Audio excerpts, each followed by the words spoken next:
Hello everyone, আসসালামু আলাইকুম। Welcome to my random cooking and blog. I hope আপনারা সবাই ভালো আছেন, সুস্থ আছেন। আলহামদুলিল্লাহ, আমিও ভালো আছি। তো নতুন আরেকটি রেসিপি নিয়ে আপনাদের সামনে হাজির হলাম। আশা করি আজকের রেসিপিটা আপনাদের কাছে ভালো লাগবে। আর রেসিপিটি যদি আপনাদের কাছে ভালো লেগে থাকে তাহলে অবশ্যই একটা লাইক দিয়ে আমার আজকের রেসিপিটি আপনারা কন্টিনিউ করবেন। তা চলে যাই মূল রেসিপিতে।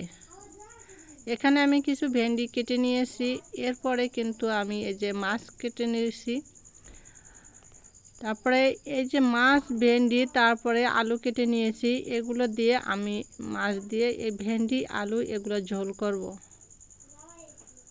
তো আমি আজকে যারা বেশি চিন্তা করেন তাদের উদ্দেশ্যে কিছু কথা বলতে চাই। জীবনে যারা বেশি চিন্তা করেন তারা একবার হলেও আমার এই কথাগুলো শুনুন। আশা করি শুনলে আপনাদের কাজে আসবে। জীবনে চিন্তা হওয়া কিছুটা হলেও কমে যাবে। জানেন বন্ধুরা, নূপুরের দাম 1000 টাকা হলেও তার স্থান কিন্তু পায়, আর টিপের দাম 1 টাকা হলেও তার স্থান কিন্তু কপালে। ইতিহাস সাক্ষী আছে, নুনে কখনো পোকা ধরেনি, কিন্তু দেখবেন মিষ্টিতে প্রতিদিনই পোকা ধরে, পিঁপড়েরাও ছাড়ে না। মোমবাতি জ্বালিয়ে মৃত্যু মানুষকে কিন্তু স্মরণ করা হয়, আর এই মোমবাতি নিভিয়েই কিন্তু জন্মদিন পালন করি আমরা।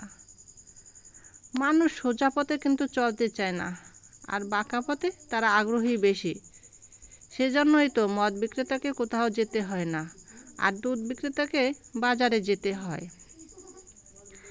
আমরা দুধ বিক্রেতাকে সর্বদাই কিন্তু বলি, দুধে পানি মিশাননি তো, অথচ মদে মানুষ পানি মিশিয়ে খায়। আসলে কি বলবো, আজ পর্যন্ত মানুষকে এতটুকুই চিনলাম না। জানোয়ারের বাচ্চা বললে মানুষ কিন্তু ক্ষেপে যায়, অথচ দেখবেন বাঘের বাচ্চা বললে মানুষ খুশি হয়ে যায়। দুটোই কিন্তু পশুর বাচ্চা। আমরা দুনিয়ার মানুষগুলো বড়ই অদ্ভুত। মানুষের জীবনের কিছু শর্ত আছে, যেমন 40 বছর পরে শিক্ষাগত যোগ্যতার কোনো মূল্য নেই, মূল্য কিন্তু কর্মদক্ষতার। আর 50 বছরের পরে সৌন্দর্য কোনো মূল্য নেই, যতই আপনি সাজুগুজু করান না কেন চোখের নিচে কালো দাগ পড়বেই, গাল ভাঙবেই। 60 বছর পর অবসর, তখন আর পুরনো চেয়ারটারও মূল্য নেই। ব্যাংকের ম্যানেজার আর গ্রুপতির একই পরিচয়, প্রাক্তন ব্যাংককর্মী।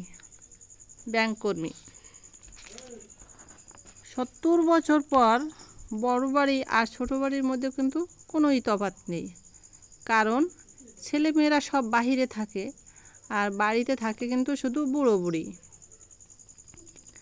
তো 90 বছর পরে দেখবেন বিছানায় পড়ে থাকে, তখন ঘুমানো আর জেগে থাকা কোনোই তফাৎ নেই। তাহলে জীবনে এত কিসের অহংকার? তো বন্ধুরা, সবাই ভালো থাকবেন, সুস্থ থাকবেন।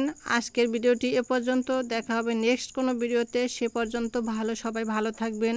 আর আজকে আমার ভিডিওর মাঝে যদি কোথাও কোনো ভুল ত্রুটি থেকে থাকে তাহলে অবশ্যই ক্ষমা দৃষ্টিতে দেখবেন।